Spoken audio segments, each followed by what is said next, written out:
Hey everyone, welcome back. So, if you thought the buzz around Mounjaro and Ozempic was loud, just wait until you see what we're looking at today. This explainer is all about a compound called Retatrutide, and it's looking like an absolute game changer. Real quick before we dive into the science, please hit that like button and subscribe to the channel. And hey, if you're fascinated by all this peptide science, you're definitely going to want to check out my complete guide to peptides. It's linked right down in the description below for just $19.90. All right, let's get into it. Now, just a really quick but absolutely crucial note. This explainer is strictly for educational and informational purposes, based entirely on published clinical research. You know the drill, never make medical decisions, change medications, or try investigational compounds without directly talking to your own doctor first. Okay, with that out of the way, let's look at the science. Here's our roadmap for today. We'll start with the obesity treatment evolution, then enter the triple agonist. From there, we'll hit those staggering clinical results, look at the added cardiometabolic benefits, cover side effects and safety, and finally wrap up with its FDA status and future. Section 1. The obesity treatment evolution and exactly where we are right now.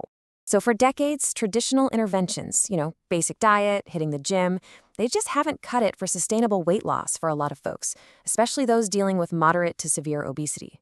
Which brings us to the multi-billion-dollar question. What actually comes after Ozempic and Mounjaro? I mean, these meds have totally disrupted the whole medical landscape. But researchers, they're already laser-focused on the next evolutionary leap. Think of semaglutide, which you probably know better as Ozempic or Wegovy, kind of like Generation 1 in this new era. It acts on just one single target, the GLP-1 receptor, which helps control your appetite and blood sugar. Then, boom, Generation 2 drops. That's Tirzepatide, or Mounjaro and Zepbound. It targets GLP-1 and GIP receptors. This dual-action approach was a real step up, showing superior efficacy in dropping HbA1c levels and body weight compared to semaglutide.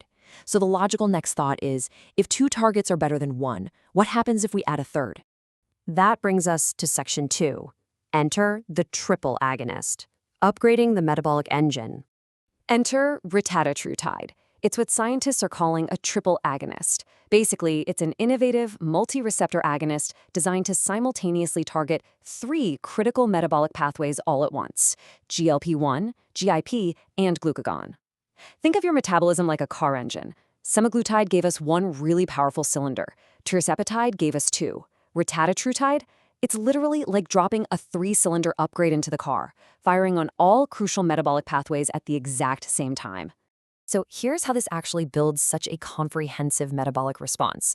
First, the GLP-1 receptor reduces your appetite centrally, right in the brain. Then the GIP receptor enhances insulin secretion to keep that blood sugar nice and stable. But here's the real game changer, the glucagon receptor.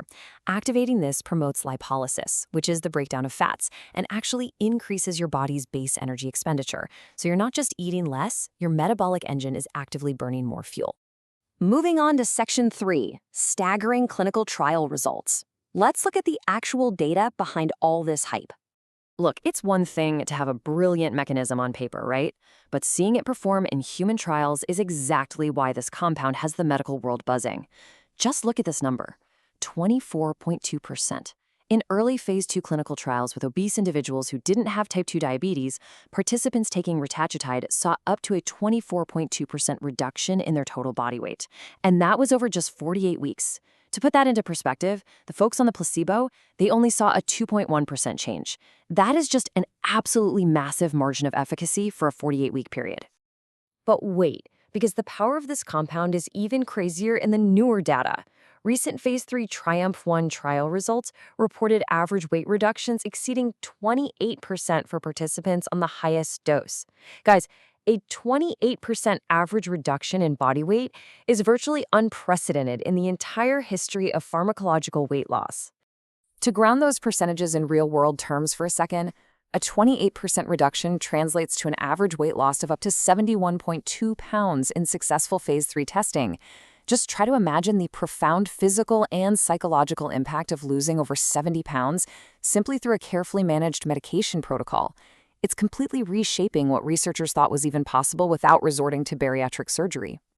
Section 4. Added cardiometabolic benefits. Let's look beyond just the scale. Researchers are documenting some incredible systemic, full-body benefits here. Retatrutide dramatically stabilizes blood glucose and lowers HbA1c values.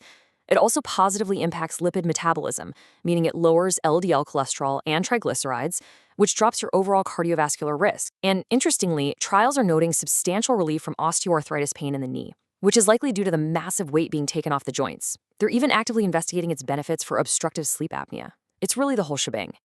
Section 5, Side Effects and Safety. The biological cost of maximum efficacy. Now, maximum efficacy almost always comes with a biological cost, so we absolutely have to approach these incredible numbers with a balanced, scientific eye. Powerful metabolic interventions like this require very careful monitoring. Just like other incretin-based therapies, gastrointestinal side effects are the most common. So we're talking nausea, vomiting, and diarrhea. But there are some unique safety considerations with this one. They've observed dose-dependent increases in heart rate and occasional mild cardiac arrhythmias. Because of that, long-term cardiovascular trials are being planned as we speak. Also, it's worth noting that at the highest target dose of 12 milligrams, up to 16% of trial subjects actually discontinued treatment because the side effects were just too tough to tolerate. So finding that sweet spot between maximum metabolic improvement and patient comfort is a major focus for researchers right now. Section 6, FDA status and future. When can we actually expect to see this? So here's exactly where we are in the regulatory timeline. Retatrutide easily passed phase 1 for basic safety. Then phase 2 generated all that global hype with those crazy 24% weight loss figures. Right now, it's deep into phase 3. These are the massive global TRIUMPH trials, which have enrolled over 5,800 patients across multiple target doses. The future step, assuming it passes all these rigorous safety and efficacy checks, is potential FDA approval. Which means I need to make this point crystal clear. As of right now, Retatrutide is strictly investigational. It is not fully FDA approved for commercial prescription use in the United States. No doctor can prescribe an FDA-approved branded version of Retatrutide today, and pharmacies cannot legally sell it as a branded commercial drug. It's still undergoing rigorous evaluation for long-term safety and cardiovascular impact. Gotta be patient on this one. So, I'm going to leave you with this final thought and question. Will targeting 3 metabolic receptors become the new gold standard for metabolic medicine? If the safety data holds up, Retatrutide could completely redefine how we treat obesity and type 2 diabetes in the coming years. If you're as fascinated by these compounds as I am, you absolutely need to grab my complete guide to peptides. It's a really comprehensive workbook detailing the science behind therapies just like this, and it's available right now for just $19.90 at the link in the video description below. Thank you so much for joining me for this explainer. Keep questioning, keep learning, and I'll see you in the next one.